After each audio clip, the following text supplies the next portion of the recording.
If God is love, why did he command wars? Have you ever asked yourself this question? Because, let's be honest, the Bible contains scenes of wars and destruction that are hard to understand. Entire cities wiped out, men, women, and even children, perishing by the sword. And the most shocking part? God himself commanded it. But wait, isn't he a God of love? Isn't he merciful? How can a loving God order the destruction of entire nations? This question has troubled many people. And if you've ever wondered about it, you're not alone. Because the truth is, at first glance, this seems like a contradiction.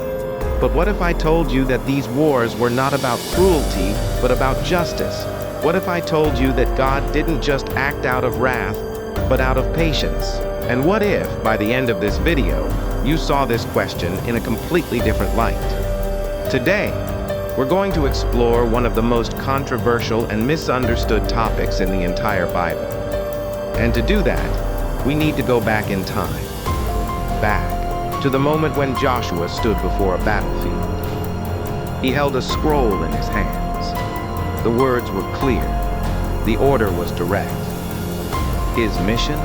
To lead the people of Israel into the land of Canaan and completely destroy the nations that lived there. And now I ask you, if you were in Joshua's place, how would you feel? He had seen God perform great miracles. He had seen the Red Sea part, had eaten manna from heaven, and had witnessed the collapse of Jericho's walls.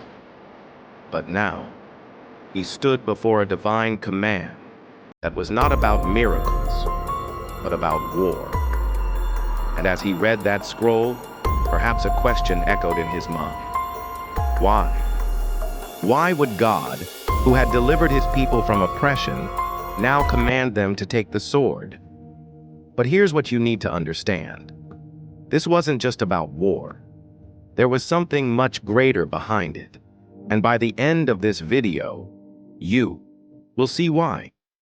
Because what happened in Canaan is not just an ancient story. It reveals something crucial about who God is, and about you too.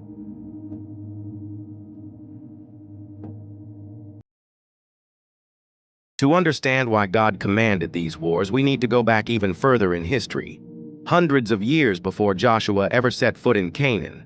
Because this war didn't start with swords. It started with a promise given to a man named Abraham.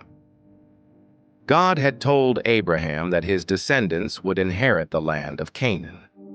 But at that time, God did something unexpected.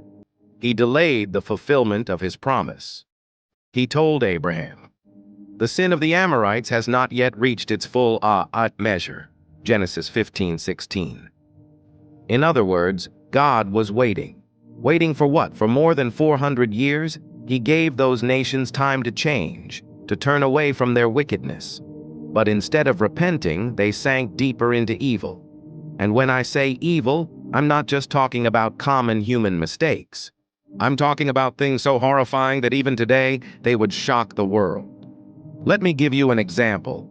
The Canaanites worshipped gods like Baal and Moloch. And do you know what their rituals involved? Burning children alive as offerings. Yes. Parents would take their own babies and place them in the arms of metal statues, heated until they were glowing red. And while their children screamed in pain, drums would be beaten to drown out their cries. This wasn't just a misguided religion. It was something deeply corrupt. And it wasn't just this. Canaan was filled with extreme violence, occult practices, and horrific sexual perversions, including ritual prostitution and abuse of the most vulnerable. And God, in his patience, waited. He sent warnings. He gave them 4 centuries to change, but they refused. And just like a disease that spreads without a cure, the evil in Canaan only grew worse. So let me ask you something. If you were in God's place, what would you do? Would you allow this to continue? Would you let generation after generation of innocent children be sacrificed in fire, or would you intervene? This is where many people get it wrong. They say, if God is love, he should tolerate everything. But would a loving God stand by and watch children be murdered, families be destroyed, and an entire culture rot in absolute corruption without doing anything? No. A loving God must also be just. So the time came. The Canaanites had sealed their own fate, and God gave the order. Israel would bring judgment upon them. But before you think this was just about Israel, pay close attention to what God said. Do not think that I am giving you this land because of your righteousness, for you are a stubborn people. But because of the wickedness of these nations, I am driving them out before you. Deuteronomy 9:4-5. This wasn't about favoritism, it was about justice. God was not showing partiality to Israel. He was cleansing the land of something so corrupt that allowing it to continue would be unthinkable. And here's the most shocking part. God would later judge Israel in the same way. If they followed the wicked ways of the Canaanites, they too would be destroyed. God does not tolerate evil, not even among his own people. And now, the moment had arrived. Joshua and the people of Israel stood at the border of the Promised Land. They were about to cross, and what would happen next would be unlike anything the world had seen before. In the next act, you will see the full weight of this judgment and why it is still relevant today. So don't stop now. The truth is just beginning to unfold. The time for judgment had arrived. The land of Canaan, which had once been a place of beauty and promise, had become a center of corruption. And now, after centuries of patience, God was taking action. Joshua stood at the edge of the Jordan River. Behind him, the entire nation of Israel, thousands of men, women, and children were ready to cross. And in front of him, a land filled with fortified cities, powerful kings, and warriors prepared for battle. Joshua knew that, humanly speaking, this was impossible. Canaan's cities were heavily fortified. Its armies outnumbered Israel's, and the land was filled with war-hardened soldiers. But God had already spoken. Be strong and courageous. Do not be afraid or discouraged, for the Lord your God will be with you wherever you go. Joshua 1:9. And with that promise, Joshua led the people forward. As soon as the priests carrying the Ark of the Covenant stepped into the Jordan River, something incredible happened. The waters stopped flowing. Just like at the Red Sea, God opened the way, and the people crossed over on dry ground. This was a sign that God himself was leading them into battle. But before the first sword was raised, something unusual happened. One night, as Joshua was near Jericho, he saw a man standing before him, sword in hand. Joshua approached and asked, "Are you for us or for our enemies?" And the man answered, "Neither, but as the commander of the army of the Lord, I have now come." Joshua 5:14. Joshua fell to the ground and worshipped, because this was no ordinary warrior. This was a divine being, a manifestation of God himself. And this encounter revealed something crucial. This war was not about Israel versus Canaan. It was about God versus evil. And then, the battle began. The first target? Jericho, a city known for its wickedness, its military power, and its impenetrable walls. But God had a plan.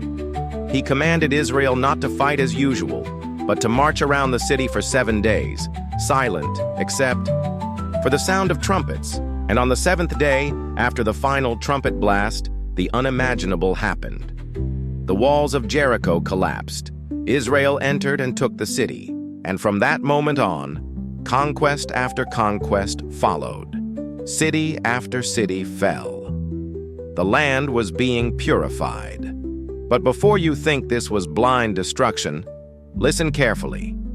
Not everyone was destroyed, because in the midst of this judgment there was grace. A Canaanite woman named Rahab heard about Israel's God. She believed in him, and because of her faith, she and her family were spared from destruction. This was never about race or ethnicity. It was about who would choose to follow the true God.